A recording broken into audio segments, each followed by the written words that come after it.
मलाई के राम्री हुने यति धेरै रहर लाग्छ नि, यति धेरै रहर लाग्छ कुरै छाडिदिनु के। मलाई जस्तो रहर त कसैलाई नि लाग्दैन जस्तो लाग्छ कि। मलाई जहाँसम्म लाग्छ राम्री भएर बस्न अनि नयाँ नयाँ लुगा लाउन मेकअप गर्न मलाई यति धेरै रहर लाग्छ नि साथीहरू।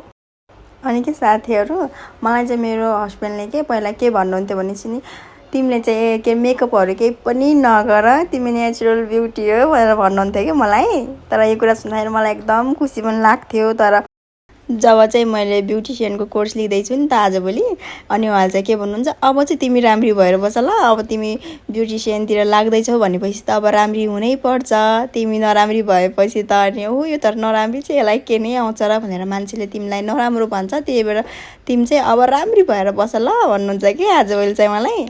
तर उहाँले भनेको कुरा पनि एकदम सही लाग्छ कि, किनभने चाहिँ मलाई लिपस्टिक लगाएको कति पनि सुहाउँदैन कि, यति नराम्रो देखिन्छ अनि कुरै छाड्दिनँ कि। मलाई लिपस्टिक लगाएको चाहिँ रेड कलरको त मलाई कति पनि सुटै गर्दैन कि गाइज, त्यही भएर हो क्या मैले लिपस्टिक चाहिँ रेड कलरको कति लगाउन मान्दिनँ।